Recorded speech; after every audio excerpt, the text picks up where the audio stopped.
We're calling Ukiah Valley Basin Groundwater Sustainability Agency to order. This is a special meeting for Tuesday, October 15th, 2019. Clerk, please conduct the roll call. Director Crane? Present. Director Brown? Director Robinson? Present. Director White? Director Cardoza? Present. And Chair Brown. Here. And I will note that we do have a quorum, even though we have members missing. First item is Pledge of Allegiance. Please stand. I pledge allegiance To the flag of the United States of America and to the republic for which it stands, one nation, under God, indivisible, with liberty and justice for all.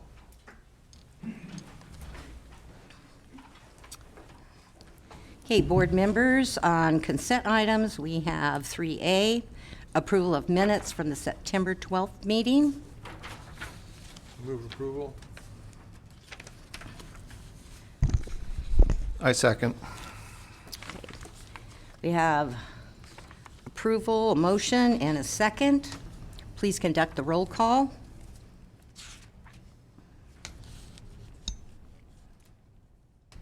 Director Vote. Crane? Thank Aye. you, I'm sorry. Vote. Director Crane?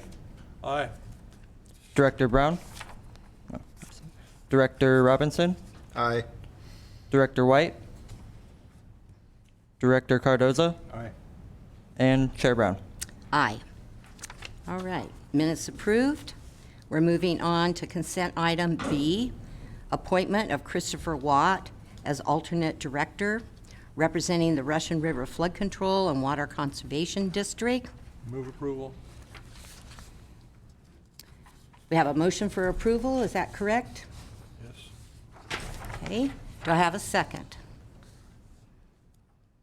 I'll second. Okay, we have a motion and a second to approve the appointment of Christopher Watt. Roll call vote, please. Director Crane? Aye. Director Robinson? Aye. Director White? I don't know if that's legal or not. Director Cardoza? Aye. And Chair Brown. Yes. And please note for the record, Director White is here. So, moving on. Number 4, staff updates. Ms. Duquette. No staff update. It'll be covered below. Pardon? No staff update. The rest will be covered under the agenda. Oh, okay, thank you. Okay, moving forward to item number 5, public comments on items not on the agenda. The Board of Directors will receive public comment at this time. And as I stated, it's for items not on the agenda. Anyone that would like to speak, know you have 3 minutes, please come forward. State your name for the record. Seeing no one come forward, we'll move on. And we will allow public comment throughout the agenda. Number 6, action items. Our first item is discussion and possible action regarding Proposition 68, solicitation for groundwater sustainability plan development and projects. I'm going to go to staff to do the presentation on this particular item. Please go forward, Ms. Duquette. Sarah Duquette, Mendocino County. So, like we stated in our previous meeting, Proposition 68 grant application opened up. It's due on November 1st. So we've been working with Larry Walker and Associates to put together a scope of work. And what we wanted to do before we go ahead and finalize the scope and the application is bring to you the categories of things that we're looking at and a cost estimation so you can provide feedback or additional items to be included. We are eligible to apply for up to 1.3 million. So we're going to I think right now we're at about 1.1 worth of items. So just briefly, we'll go over a couple points. So the first one is a part of additional funds for Category A, which is grant management, which would be needed if we're granted the additional funds. The second part is the stakeholder engagement of some more public meetings, and our TAC suggested we add a few more, so we're looking at maybe having 5 or 6 more public meetings. Those public meetings, initial outreach meetings, as well as when the various chapters of the GSP come out. Also, additional targeted stakeholder meetings around tribal engagement and the Farm Bureau, and some one-on-ones. Targeted meetings with some of the TAC members. Development of some targeted materials, especially around Spanish-speaking materials, and looking at ways that we could possibly partner with HSA to get more information out to disadvantaged communities, and additional printing and distribution materials. And then I'll let Laura briefly talk about some additional items for the GSP, monitoring and data. Thank you. For category C, which is just the GSP development, we need to look into topics which were not fully funded in the previous application. And what we did is, I don't know if you remember at the very beginning of our work here, we said that we are trying to coordinate on model development with what Sonoma Water is doing. So we are building a different type of model.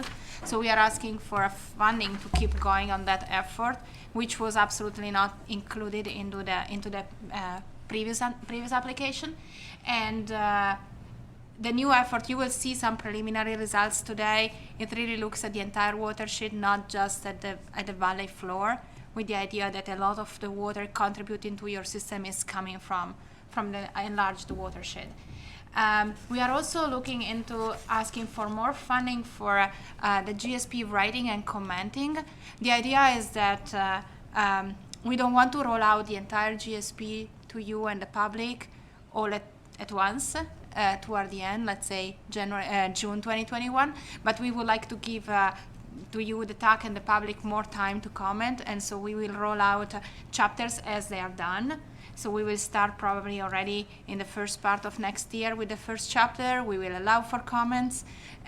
We will get comments from the TAC, comment from the board, and comment from the public. Basically, everybody will have more opportunity to participate and provide comments earlier on. So to avoid the last minute, change everything. And so that's the reason for the extra supports. Is really a new idea, a new way to distribute the chapters and collect the comments. And then we go into the next category, which is about the data collection. So with the work we did up to now, we were able to highlight some key areas where we are really low in terms of data. And basically, we need to start setting up the monitoring network that will be used for the entire 20 years after we submit the GSP. So we need to set up something which is robust and is going to show that the system is sustainable. And we are thinking of asking for more stream flow gauges, more continuous monitoring in groundwater wells to measure continuous groundwater levels and temperature.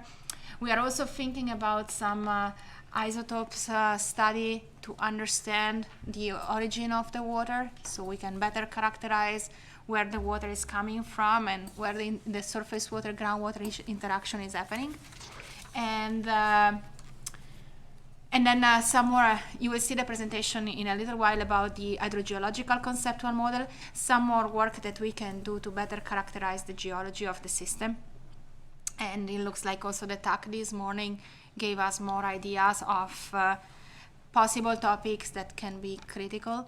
All what we are including here, really, we need to clearly state in the application why we want this data and how these are going to support the development of the plan and how they will be eventually supporting on the 20 years after. So if it's data collection, it's really part of the monitoring network. We start now, but it's basically what we need to demonstrate sustainability after the plan is submitted also.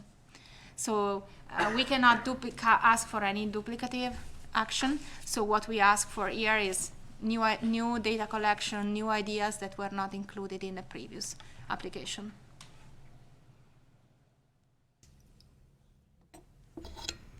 Anyone, questions? I would like to ask, when we looked at category B, stakeholder engagement and outreach, we only identified tribal engagement and then Farm Bureau. Are the other stakeholders that have contacted us, or do we need to do more outreach? What, I'm thinking like City of 10,000 Buddhists. I'm also thinking of homeowner groups. We did put in some funds for one-on-one meetings so that we could do some outreach, and we can make sure that that's really robust. So if we're going to be doing a lot more one-on-one with certain specific groups, we can for stakeholder meetings. Because I'm just, curious. Sometimes people tend to not pay attention until they're contacted, and then they go, okay, what is this? So, anyway, thank you. Anyone else, questions? I think City of 10,000 Buddhas is a good idea on that one. Sarah, to whom would this grant money be payable, particularly on the Category B? So Category B is a mixture of two things. So some of it is pretty much staffing from the county that's going in, as well as the staffing from Larry Walker Associates. So when they come out and put together their one-on-one meetings and they're having staff meet with them. So it's a mixture of staffing from the county, staffing from Larry Walker and Associates, and hard costs like renting facilities, handouts that may be involved, any advertising that's going to be involved, any brochures we're going to produce that we're going to hand out. Okay. I understand that there are substantial indirect costs in having a meeting, of course, and we certainly have to pay for people's time too. But, by my math, that's 10 to 15,000 a meeting. So that may be about 10 to 15,000 per meeting, but there is a lot that goes into it in terms of coordination, putting together all of the materials, putting together all of the PowerPoints, cost time for travel. And what we realized is I think we put in $200,000. We're almost through it all in a short period of time.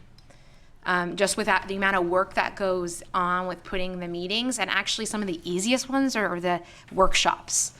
Kind of coordinating and doing one-on-one stakeholder meetings over a period of 2 days can be a bit labor intensive, but we also get a lot better results. Yeah. So I guess the takeaway that I'd like for everyone to hear is we should be judicious with this money, even though it's not our money, but it is taxpayer money. We want to be somewhat careful with it, and I like to remind us all of that occasionally. And one thing that we really didn't think about, and kind of seeing what other GSPs did, and I think it would be very, very beneficial in what we're building in, is we really didn't do much outreach in terms of Spanish-speaking populations, so we don't really have anything. So really developing a few key things so that we can at least communicate with people that English is their second language. So that's built in there as well. Yeah, thumbs up on that. The second question I was thinking about is, to what extent does drilling new wells now put us on the hook for monitoring those exact same wells in the future? No, that's why by the time we will get these in this application, we don't have to say exactly where we want it. We can just say it's good to put it there that we may want more if we really don't find existing wells that are in the game, let's say. But we will use the model. Our model is really pretty much up and running. And so by the time this money will be available, we will have a better understanding of the system. And so we will be able to decide which are the key locations where if we really need to drill new wells, where we want to do it. We will not go and drill without thinking about it.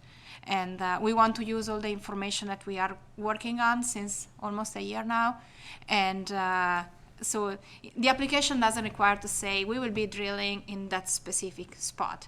We just ask for an ideal amount. And all of the wells that are drilled ultimately go into the CASGEM program, which is maintained by the county. And we have to maintain it, because if we don't maintain it, then the county and any of the entities within the county are not eligible for certain types of funding pools from the state.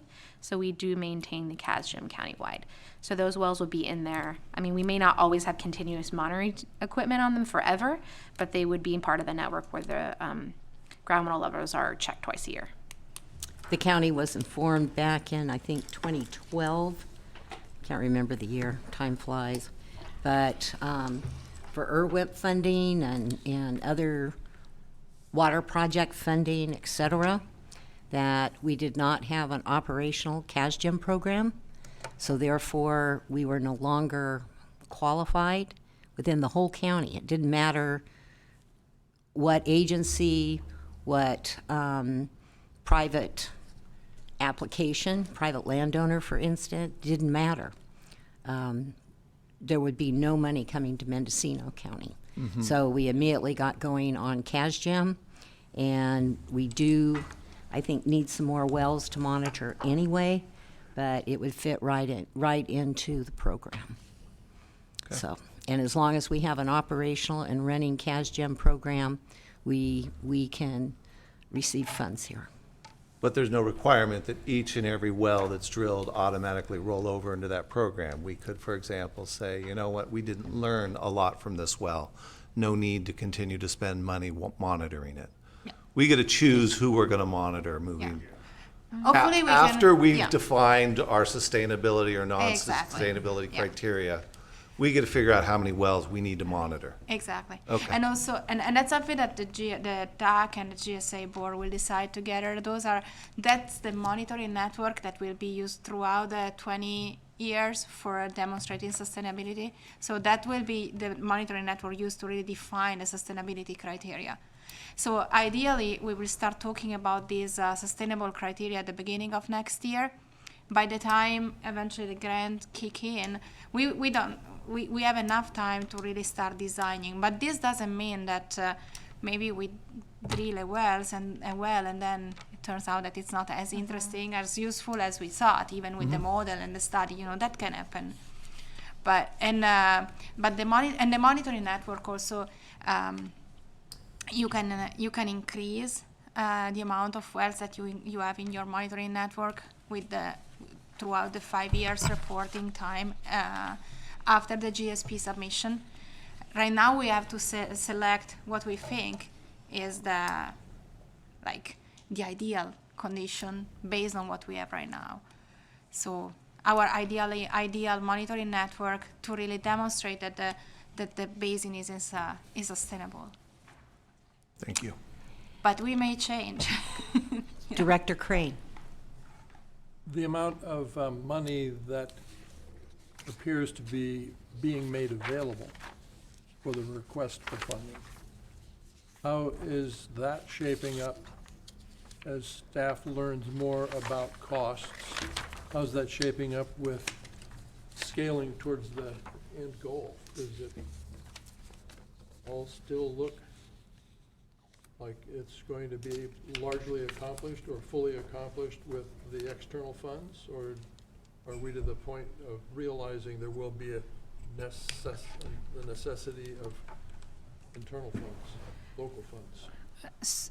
So what we're trying to do for this application and going on some of the webinars with DWR is really, they want you to ask for the maximum, but they may not be able to give the maximum. So what we kind of decided, or we've been talking about doing, is kind of putting them in two categories. Since we can apply for up to 1.3, of kind of saying, this is like what we need to get it done. Like if we get anything less, then we may not be able to accomplish this without additional dollars. And then here's some more items to make it more robust. So kind of like, here's what we need for bare minimum, and here's what we need for more of a robust, so that if we don't get the full 1.1 or 1.2 that we're gonna ask for, they'll be able to clearly see like what we absolutely need to have to make the bare minimum, which if I had to guess, I would probably say at least 800 to 900,000. Over and above what? Of what we're asking for phase 2. Okay, but the root question is, of the money that is appearing to be available, is there any thought that that isn't going to be enough to get where this agency has to get to? If we don't get any additional grant funding, we're probably going to have to relook at our entire budget and see what changes we'll need to make, and if there's certain things that we'll have to compromise on, or if we need additional funds to complete it. Okay, and then following up on the where monitoring can occur, I submit that we don't know where all wells will be, and there may be new wells that we have no knowledge of that are envisioned. that would be ideal for monitoring. And it may be ideal to put a monitoring well between two major wells that are at some distance apart to understand what that cone of depression is and what's happening with those levels. So I appreciate the idea that there has to be flexibility as this all evolves to do that. Thank you. Anyone else? Seeing no other questions, statements, we do have a recommended action. Move the recommended action. Okay, we have a motion. Do we have a second? I'll second it. Just Okay. my direction. Motion and a second. Not seeing any comment to the motions. Atlas, please do roll call vote. No public comment, huh? Director Crane? Oh, excuse me. Vice Chair Crane, thank you. Public comment? Anyone that would like to speak, please come forward. Seeing no one come forward. Okay, Atlas, sorry. Aye. Director Robinson? Aye. Director White? Aye. Director Cardoza? And Chair Brown. Yes. Okay. Moving along on the agenda, we have item B, update, discussion, possible action regarding the Ukiah Valley Basin Groundwater Sustainability Agency's Technical Support Services application. Ms. Duquette? We don't have a major update from September, but we did talk with the TAC about the TSS application and gave them an update, and we reflected the additional needs of the continuous monitoring equipment within our Prop 68 grant. So the idea is we'll have everything in place, we'll get it drilled in the spring, and then start installing equipment, and we're hoping, and there also seems to be some still back and forth whether DWR will pay for the monitoring equipment as part of the TSS or if it has to be in the grant. So we're writing in the grant because we're still not sure what they will and will not pay for monitoring equipment. So that's still a question mark, but we're still working towards getting everything wrapped up and then coming in March and drilling them. But to be determined on timing and which funding pot for the monitoring equipment. Okay. All right. Directors, statements, comment? Public expression? Remember? See no one come forward. That is our update. We'll move on to item C, and that's a presentation, discussion, and possible action regarding the hydrogeological conceptual model called the HCM under development for the Groundwater Sustainability Plan chapter. All right, Ms. Duquette? I'm going to turn it over to Laura for the presentation. Hey, thank you, Laura. Okay, and so we will present now just a few updates of what happened in the past few months since we were here for technical updates. We will have Trevor Kent from GEI, who was refining the chapter on the hydrogeological conceptual model that we have seen last time, and this is kind of probably a version close to the one that will be in the GSP chapter. And then after this, we will introduce all the modeling effort that has happened in the past few months and our preliminary results. All yours, Craig. Okay, so Trevor Kent with GEI Consultants. We developed a hydrogeologic conceptual model, or HCM, to meet the requirements of SIGMA. So to lay out the framework of this hydrogeologic conceptual model, we based it on the DWR best management practices and some other DWR upload tools that are available to make sure that we meet all the applicable requirements. There was a hydrogeologic conceptual model that was previously done for the Ukiah Valley Groundwater Basin. So where applicable, we took that information and we supplemented to make sure that it met all the requirements. So some of the ones that were key sections that we updated were a discussion of soils, There was a refinement and improvement of the geologic cross sections, a reshaping of the principal aquifers within the basin, and we targeted some other areas that may not have been addressed in the previous one, that just for completeness sake and a better understanding of the basin. So some of the expanded analysis we did was, like I mentioned, one of the big lifts was developing updated cross sections that helped define how the basin operated as a whole. And a lot of this was expanded upon the previous work done. We wanted to be as efficient as possible in getting the HCM done. But there were some additional analysis that was required, and there were some animations for this, so it's a little crowded. Oh, you want the PowerPoint? It's okay. It's There's only a few more slides, but so we did some groundwater contouring. We did an assessment of groundwater recharge areas and a general characterization of surface water within the basin. And these were key components under Sigma that hadn't really been touched on previously. So really, we developed a more complete and robust HCM for the basin. Here's some of the other examples of the analysis we did. And we took a look at data gaps as well. So this is stuff that could be future research within the basin.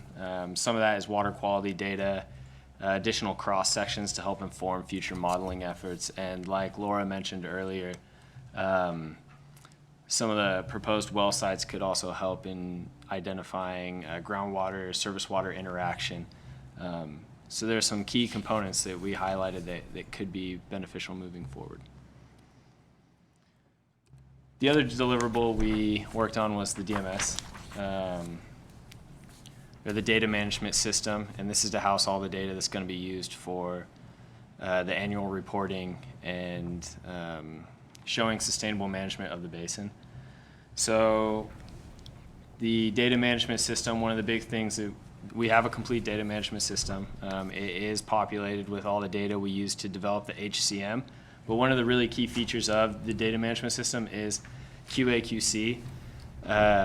These systems are notorious for getting a little messy, and if bad data gets input, you know, your DMS is really only as good as your data. So we spent a lot of time making sure that we had good QA/QC and developed some upload tools for future import of data into the DMS to make sure this is user-friendly as possible. So that includes some Excel upload templates that'll do QA/QC on the front end, and then there's also some quality control within the DMS itself. So as you import data, it'll tell you like, hey, you might want to check this out.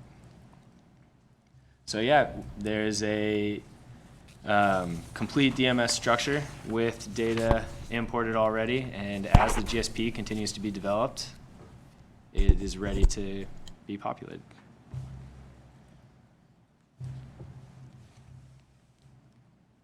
Yep. Maybe we can stop here if somebody has comments before we go into the next. Director White? Where does the water that collects in Lake Mendocino and gets released from Lake Mendocino fit into this? So that's in the surface water characterization portion. So there was some discussion of minimum in-stream flow requirements, and it's really going to be used for kind of explaining how the basin operates as a whole. So it was part of our surface water characterization. So in the spring, summer, fall, winter months, what does surface water look like within the basin? I guess one of the questions that comes up in my mind and talking with other people is the idea that we have the groundwater feeding the river during a portion of the year, and that reduces the amount of water necessary to be brought from the dam to maintain in-stream flows. And do we Right. get credit in there somehow So for that? So that's like stored groundwater at this point? So a lot of that would be determined in the data gap we identified, the groundwater surface water interaction. So there is some more investigation into that section that needs to be done. But from a lot of the data that we reviewed, most of the summer flows were from that Mendocino release. I don't know if Laura, you shed more light on this, but it's So- something we're looking into. That's kind of what will be in the groundwater model. It's now a full hydrological model that takes into account surface water and groundwater together. And the idea is that ideally we will be able to really represent exactly what you are saying. Like in a certain time of the year is the groundwater feeding the river, other time of the river of the water, sorry, on the year that is the river feeding the groundwater. And the reason why we were designing, for example, the data collection in transects, if you remember our design of transects moving away from the river, is because really we want to see this flow direction eventually changing. And that's, again, a further justification for having continuous data. Because without continuous data, with just one measurement per month, we cannot really see much of this change in direction on how the river and the aquifer interact. But with the continuous data, we should be able to see, ideally, if we move far away from the valley floor and we go a little bit even upper toward the mountain front, we can really see what's the contribution really coming from rain precipitation in the entire watershed, and then what's the interaction next to the river, so how things are changing. And the model is going to take that into account.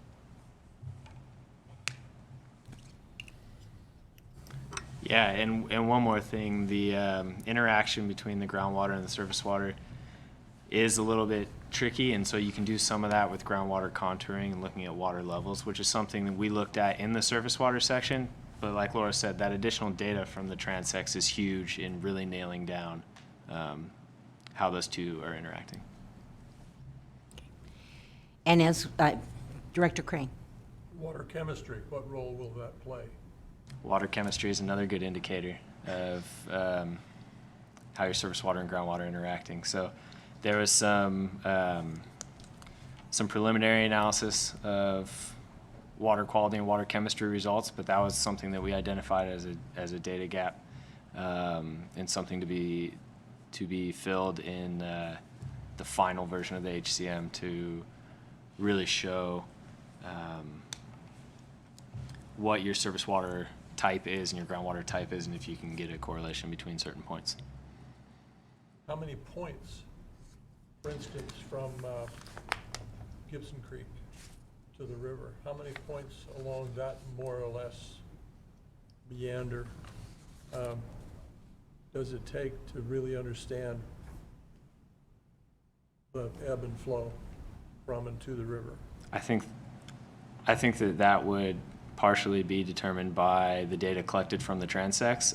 Right now, we'd want to focus on where your primary production wells are, because that's where you have the best water chemistry data for your main production aquifer. But that can be sort of shaped by the data you get from some of these transects and monitoring wells. So that's all to come. Yes.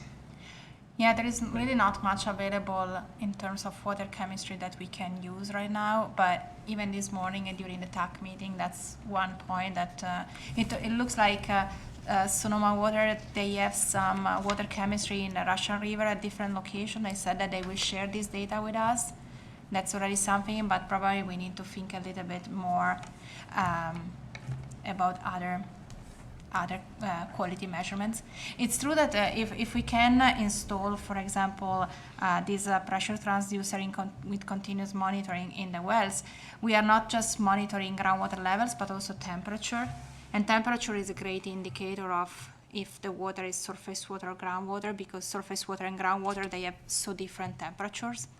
So you can really trace that, and it would be cheap if you think compared to doing other analysis. So we can start with that and then decide exactly maybe design a better water quality collection. Once we kind of start from almost nothing right now that we can use, so we can design a better network based on the finding of the next few months. Okay, and as we change presenters, because we're going to go through a series, Yeah. I'm going to stop and ask for any public questions Yeah. or comment. So this would be the time, if anyone has a question or comment for this section of the PowerPoint, please come forward. State your name for the record. Devin Jones, Mendocino County Farm Bureau. And this morning at the TAC, I think one of the slides that we skipped over, but I think we talked about that might be important, was sort of the next steps of handing over the DMS system back to the agency and the staffing requirements for taking that on. So I'd like to maybe talk about that here just so you guys had an idea of what that might look like. And also on the water quality question, I know we've talked about it in the past, but we haven't heard much more about it, is the boron content, at least with the agricultural wells. I know that's pretty prevalent, so I don't know if there's any discussion regarding any research or data collection that's been done for boron. Okay. Do we have a comment back? As far as the boron goes, for the HCM, no, there wasn't a real discussion of boron issues within the basin. It wasn't something we came across in our research, but if that's something that that we can include to make it more complete, then that's something we can look at. As far as the DMS, and then as far as the DMS goes, there isn't a whole bunch of it's not a whole bunch of requirements for operating the Access DMS, but in transfer, we can provide training as well to make sure that whoever's operating the DMS and maintaining it is in good hands. So, Ms. Duquette? And some of the conversation was around having 1 to 2 staff persons proficient on the system and having a robust understanding of Access and Excel. And then they asked about kind of what are the options, and we've talked about this in the past, and one of the items moving forward over the next 1 to 2 years as we get to some decision points is how do you want the implementation to be rolled out? If that's via consultants, if it's the agency hiring someone, or if it's an existing agency within this, or a member agency wanting to take that on, and then obviously scoping out the cost from there, because it's not just this but other things. So there's a lot of decisions that will need to be made as we move forward in the next 2 years of how you want implementation to look like. Yes, please come forward. State your name for the record. Glenn McGordy, University of California Cooperative Extension. And just a quick note on boron. Most of the boron inside of the basin would be up Mill Creek and on the east side. And I know of at least a couple of situations where there are seeps into Mill Creek itself. And then where we actually get into groundwater problems tends to be south of the basin and closer to Hopland and along the base of the Mayakama Mountains. It does exist, but I'm not too aware of it through most of the Ukiah Valley Basin. What about Redwood Valley? Good question. I don't know. It's not been brought to my attention. I kind of track these things mentally because usually people call in, primarily homeowners who have issues, because when it shows up, it's very difficult to deal with. We don't really have a good way of treating boron at the moment. There are exchange resins that can take care of it, much like a water softener, but they're very, very expensive and at this point still kind of experimental. That question's rooted in a concern that although Talking to the microphone. that question's based on a concern that Redwood Valley, although it's considered part of this basin, may be very different than the core of this valley that we really draw the water from. You know, that's a really good point. And when we look at the Mayakama Mountains, which are on the east side, their geological origins are different than the west side of Ukiah, and there seems to be more geothermal activity, which is often associated with boron, and the same kind of geological formations tend to bring boron into the picture. Thank you. Anyone else? Seeing no one. Directors? Any other? Seeing none, please go forward with the presentation. Chair Brown, Oh, I'm sorry. The presentation covered the HCM for item C and the data management system for item D. So we're ready to do the preliminary water budget for item E. Oh, okay, gotcha. And I don't think there's any other direction or action to take. So now we are going forward to D, presentation, discussion, possible action regarding the data management system. Is that the, Yep. We No, we that's can already we just done. completed that Completed that. one, and we're I'm sorry, the water budget. I didn't mark it off. And I didn't mark off public comment on that one. Sorry about that. This is the water budget, you just stated it. Okay, item number C, presentation, discussion, and possible action regarding the water budget. Okay, And that's so- our next slide. Yeah, it's the next slide. So in these slides, we kind of have our graphical representation of all the components that we are looking at to trying to understand and represent the components of the water budget for the entire Ukiah Valley. We have our model is divided in 3 main buckets. So we have the light blue buckets up on top, which is the surface water, and that bucket will be filled with the water that comes from rainfall in the entire watershed. So remember that we are not looking anymore just at the valley floor. We are really considering the entire watershed because of the importance of all the water that comes from the mountainside. And that bucket is kind of our surface water model. And the one in the middle, the orange one, is the soil water budget, which is more like really looking into the shallow soil and all. It's mainly driven from characteristic of the land surface, land use, the crop which is growing. So. And therefore the ET, and that's it's kind of what connects the surface water to our groundwater. And it's also giving us the deep percolation, which is the amount of water that keeps going down. And then the lower bucket, which is the dark blue, which is it's the groundwater model, and it's the groundwater budget that is providing the groundwater budget. And that's connected to the other system through infiltration, pumping, and also you see that the long, this line, basically this is exactly what we were discussing about earlier, is the connection between the river and the aquifer. So the aquifer can be discharging into the rivers, but at the same time, the river can be recharging the aquifer. And we know that in this system, things are complicated because it varies with the time of the year, but also locally. It's not the entire river is doing the same thing all year long. So things can be moving around depending on where you are. So we need to have kind of a good understanding of the spatial distribution of the reaches that eventually are losing water or gaining water. But at the same time, we know that this is not a constant throughout the year. So with the season, things are changing and the behavior is changing.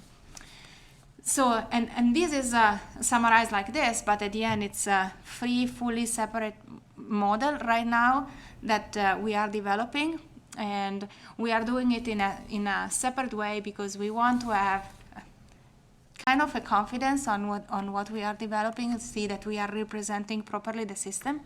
And then all this will be combined in a single model which is fully integrated. So we will be able to simulate all these fluxes together.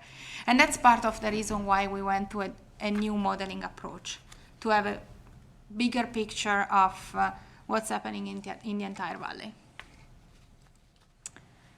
And if we want to go a little bit of modeling jargon, I would say, but so you can remember this name, the fully integrated hydrological model that we will be developing is what USGS is developing for the entire Russian River. Is called GS-Flow. And GS-Flow is really a combination of a rainfall runoff model, which is taking the precipitation in the entire watershed and trying to simulate how this precipitation, once it touches the ground, something is just running off. Something is ending up into the river, so it's creating a stream flow. Something is just percolating down. So PRMS takes care of partitioning the different flows from rainfall down to the ground. Then we have a soil model, which is, for now we are using IDC, which is Integrated Demand Calculator, which is a tool developed by the Department of Water Resources for really calculating the amount of water that you need to apply for crops, depending on the type of crops that are grown. And this will kind of be replaced as soon as USGS deliver the new tool they are working on.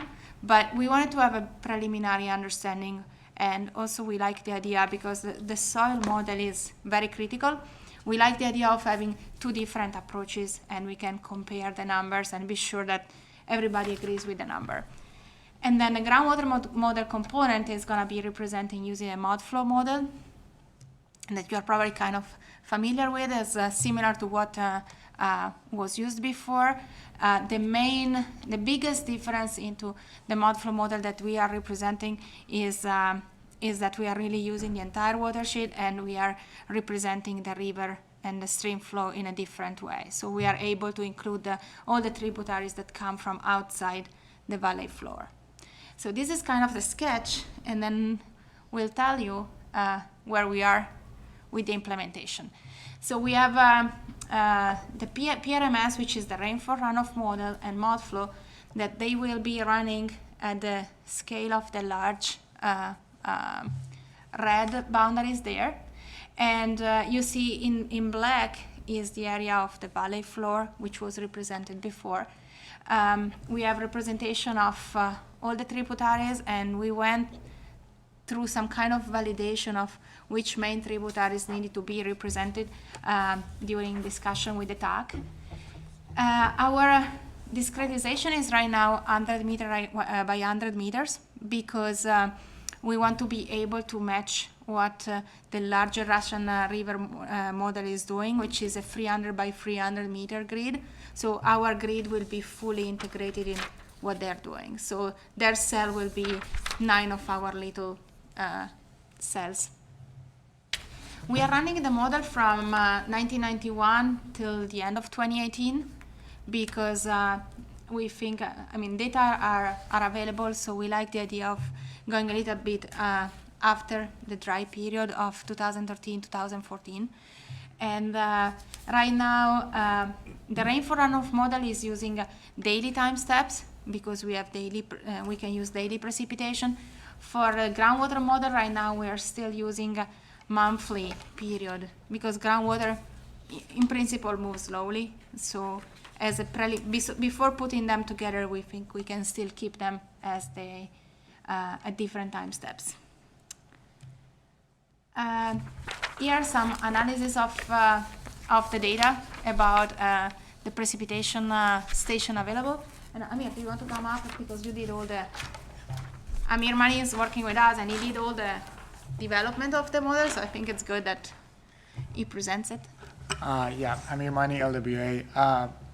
So this is basically just hard data that we have from the gauges around the basin. So the bigger picture is from this station Ukiah. The reason that we have multiple pictures is that station went offline around 2014, I think.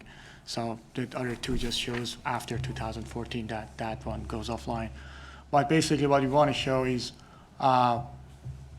going back to 1900, what the average precipitation in the basin and the Russian River watershed look like. You will see that those light orange areas, those are practically dry years that the region has experienced, and then you have absolutely wet years in between. So what we put in the model, as far as the PRMS, the rainfall runoff model, is considered, is all these gauges are included that fall within the northern Russian River watershed, and then the precipitation is calculated based on the spatial, like the proximity to the cell grid, and also the altitude of the cell and the gauge that was used. So, and we have a very good representation of the precipitation you will see in the next slides. The other hard data that we use, basically the stream flow is used as a validation and a calibration point rather than a calculation data. What you see here, we have 3 gauges that we think provide a good perspective of a whole system. So in blue is the Hopland gauge, which is the southern part of our basin, the Ukiah Valley Basin. It's the drainage point, what flows out. The orange one is the east fork of the Russian River that basically represents what is released from the reservoir. And the gray one is the north of Ukiah, which is kind of before the 2 east fork and west fork merge.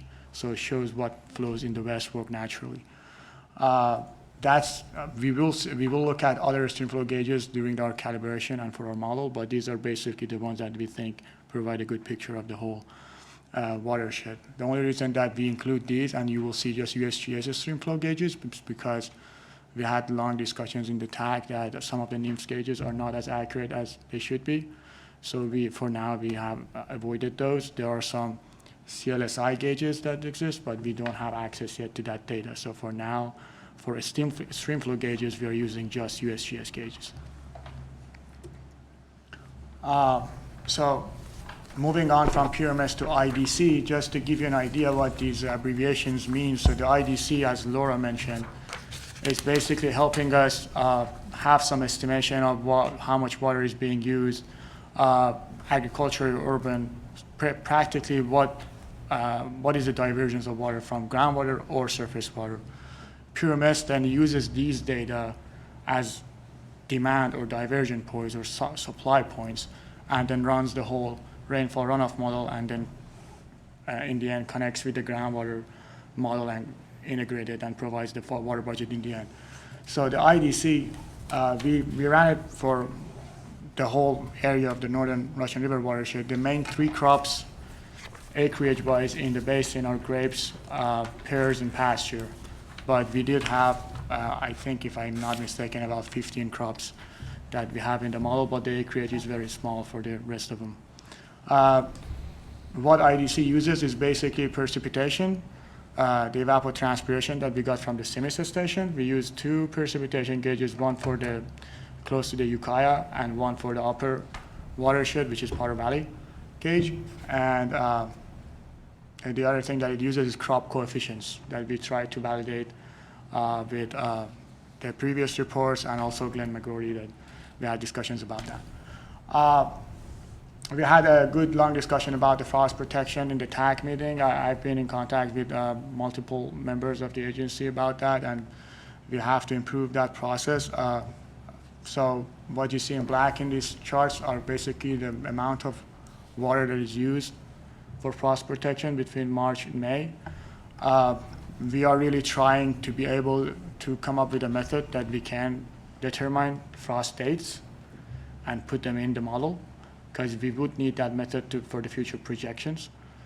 So that was the point of the discussion today during a TAC, and something that we will work on in the next 4 months to get as good as we can in estimating that. Same goes for the heat protection, but we lack more in terms of heat protection than frost protection.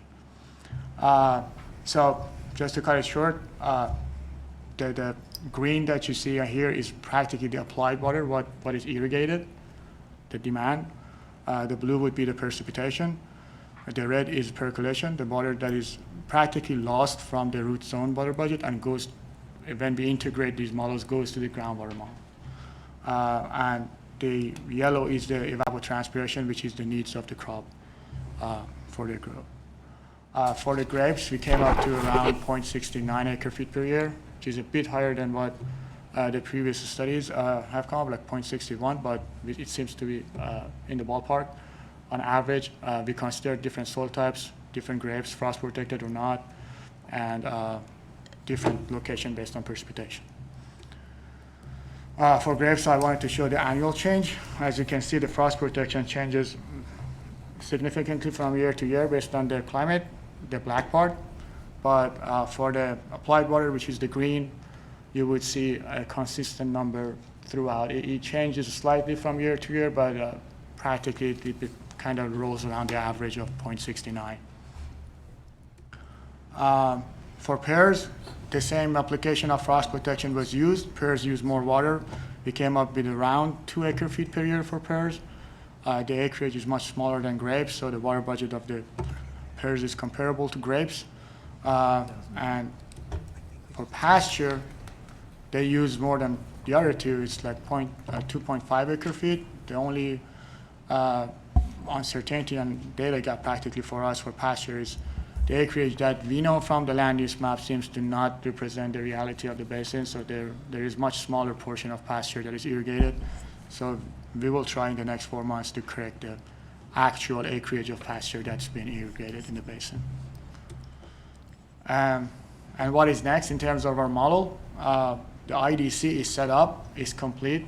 We need to optimize the values to represent as best as we can. The major part in IDC to be improved is the representation of the frost protection, the dates that we want to put in. The PMS is already done. It needs to be calibrated.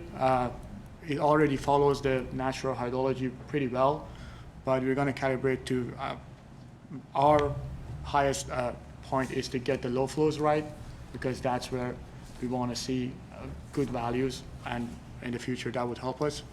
And then we're going to get the results of the IDC and link it to the PMS, because that's where the demand and diversions are. And for mod flow, Laura, you can help me out with the mod flow process. The groundwater model is pretty much there as well. We are still working on properly representing the stream flow network. So we will have all the results most likely ready by the January meeting. And at the end, the goal is really to connect all this model together to have a full water budget. We really think one of the reasons of bringing things step by step is that it's important that each single piece is kind of validated, so that there is we are not connecting models that are not really representing the reality. And we also would like to get feedback on how we can change things, we can modify data, or data that you think we missed completely. So that's right now we are kind of at the point that we can pretty much simulate all the pieces of the water budget. They are just still separate, but we want to be sure that that already there is some kind of agreement between the different part of the model, like not that we are like the deep percolation and or the pumping. They need to kind of match all together, for example, between the soil water budget and the groundwater model later on, so that we can then have a cycle of just with the water budget that works, how much water gets in, gets out, and we are not creating or missing any component. Question? Yeah. Any questions? Okay. Just trying to think on frost protection, spring of 2008, maybe? Okay. We had a huge frost event. Yeah, that was one of the things that we were noticing here was the amount of water. Yes. That in the black there.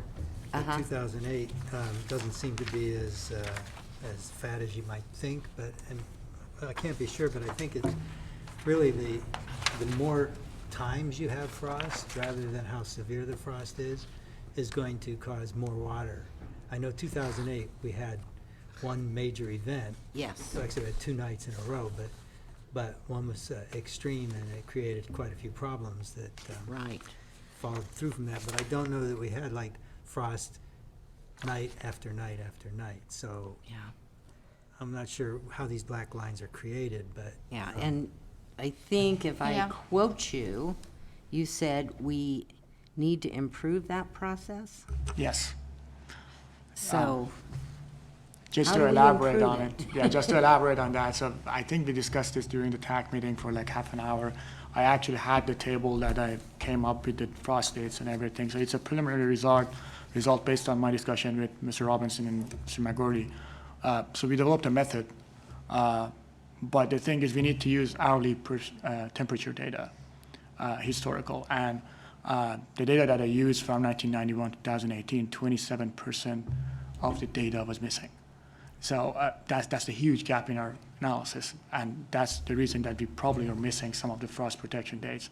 So there are there are days that, like, so the 34 degrees is my cutoff for now, that I have to look in. If 34 degrees happens between 9 p.m. and 2 a.m., I'm going to look into that day to see if frost protection should happen or not. If a trend downward in the temperature happens, then the frost protection starts. So there are multiple days that 34 hits in that area, but then it's black all the way till morning. So I cannot put all of those as frost protection. It would destroy the water budget. So it's a method that we have to improve, honestly. There is one resource that exists since about 2009 or 10, and that is the fact that because of that frost and the effect on the river, agriculture was put into a situation of having to have water demand management programs, which record and report to the state frost use, and that's public. Some portion of that is public. So if you wanted to query the state on the WDMPs from Russian River, you might have a resource that would be And more that's, accurate. that's the State Water Resources Control Yeah. Board. Sure, we'll look into that, and I already got suggestions from the TAC members, like 2-3 places to look at. The only thing to mention here is that we will use that to improve our approach, but we still need a method to be able to guess these in the future for the projections, because then we don't have a record, but we have to project if a frost protection would happen in 2030 in our model because of the decision-making process and what we want to do in the future. So I have to set in, implement a process that makes sense and captures as much as we can the frost protection in the historical period correctly, so we can extend it into the future in the next phase of the GSP that we want to go through the future. So if you have the actual times people put on water and how much water they used, you also have the climate data from those days. Yeah. And that gives you a little better Exactly. picture as to what Yeah. collection of climate results in frost as opposed to some arbitrary like, Exactly. 34 degrees. Yeah, that would be really helpful, and I will look into that, but we will have more discussions about that with especially TAC members to kind of to approve the method that we finally put in that would get the frost protection or guess the frost protection. Still, we won't get the frost protections that, based on our method, would seem to be false alarms. So we can't get those because then we will get a lot. It's like a straightforward process, but we try to get the actual ones at least. We try to get as much close as we can to guessing those based on the historical records. So as much data as we can, we will look into the State Water Board. Also talk with the Farm Bureau and some other members of the TAC. We try to use all the historical data that we have to calibrate the process. Director Crane. Purple pipe, reclaimed water from the city's sewer treatment facility. What discussion has there been about that, its role at the TAC level?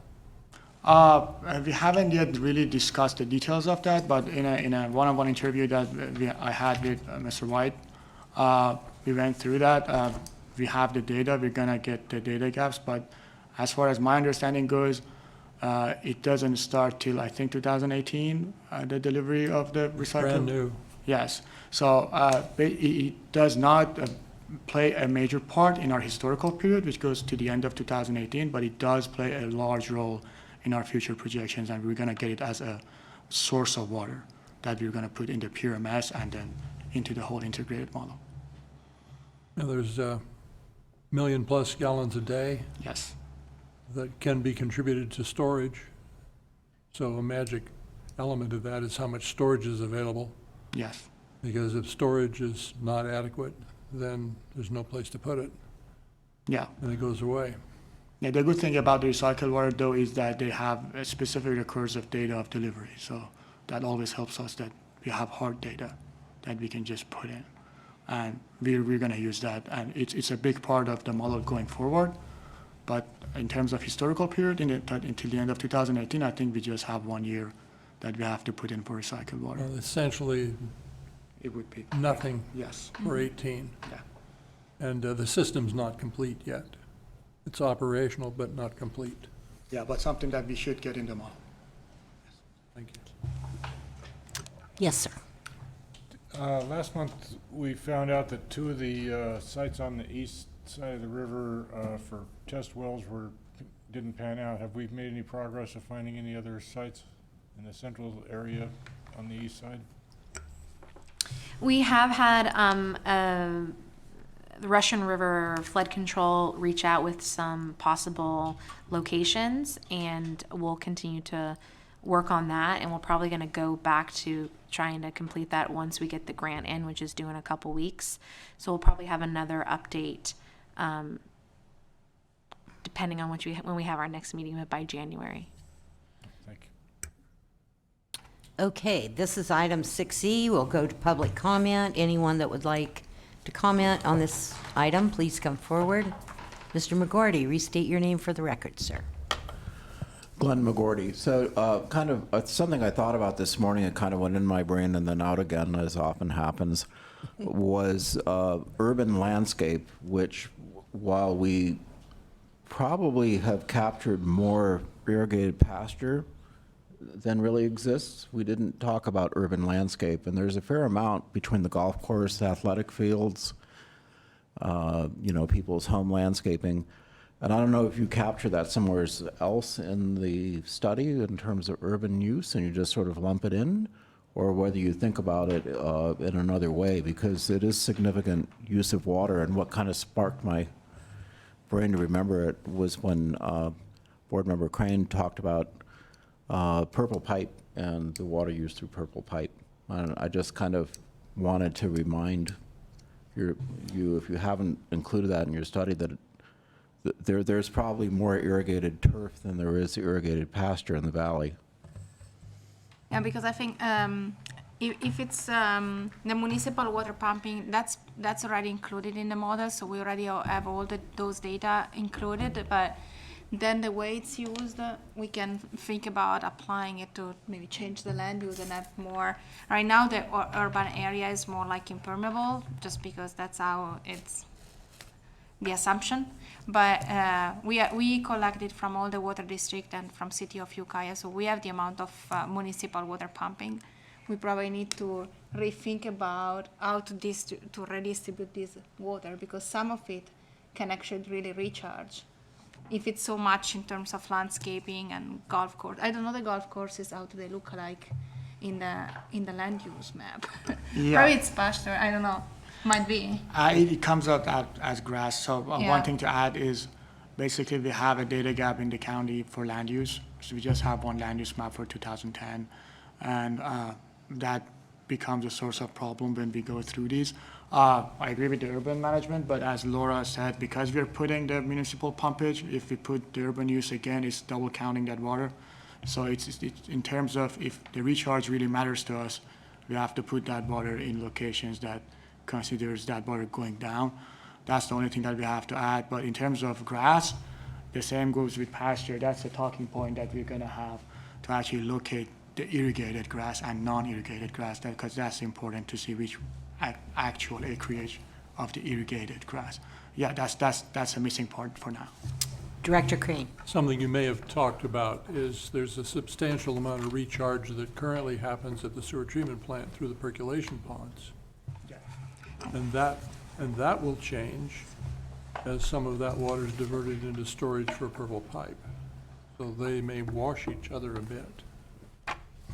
Yes, so we will consider percolation ponds in the historical period, because that was when they were used as a recharge point. But the thing is, when the purple pipe is used, again, that water is being used on the farmlands, and it's again recharged. So the location of the recharge is changed, but still that amount of water would be counted on as recharge, because it falls down on agricultural land. The recharge pattern would change, but not the amount that goes. I don't think we understand the patterns of flow from recharge at this point. At this point, no, but we're hopeful that the model would help us with that, yes. The one thing I'm thinking is, I live in town, and all the water that I use goes one of two places. It either goes down into the sewer or it goes out on the ground. So I know the city knows how much water goes through its sewer, knows how much water it puts out into the city, so all the rest of that is going on the ground. So that's, if we need recharge, that's one place where it is. Well, either recharge or ET. Well, yeah, but I mean, it's like land applied, Yeah. and it's a lot for my water bill. Yeah. Yeah, so we will try to consider that because the municipal pumpage, we're kind of putting diversion points, the actual districts and the city get the water out, like the river points or the wells that they use to pump. But there is another part of that we haven't yet put in the model, that where that water goes and actually ends up being. Like either it goes to the wastewater treatment plant and ends up in the percolation ponds or the pepper pipe, or it's somehow land applied on the grassland. So that's something that we have to figure out, and it's not yet in the model. That's correct. Ms. Devon, I see you want to come up. Please restate your name for the record. Devin Jones, Mendocino County Farm Bureau, and I just wanted to bring this question to this board as well, because we brought it up this morning during the TAC about sort of trying to quantify the de minimis users, the rural residential folks outside of the districts that might be using well water. And so I know some suggestions were made, but I wanted to bring that to you just to see, what creative ideas might be out there. A lot of that data may or may not be available within some of the districts like Redwood Valley, or, I'm thinking west side of Ukiah. I mean, there are areas, that are using groundwater that are without, outside the boundary of a district. So that's something we definitely need to figure out a way to quantify. Okay, any more public comment? Seeing no one come forward. That was item 6E. County. And we are going to move forward on our agenda. So is that the wrap up? Okay. All righty.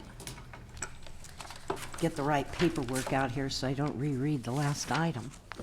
So we're on 6F, adoption of a resolution authorizing the general manager of the Mendocino County Water Agency to apply for the Department of Water Resources Proposition 68, 2019 Sustainable Groundwater Management Grant Program Planning, Round 3, grant on behalf of the agency.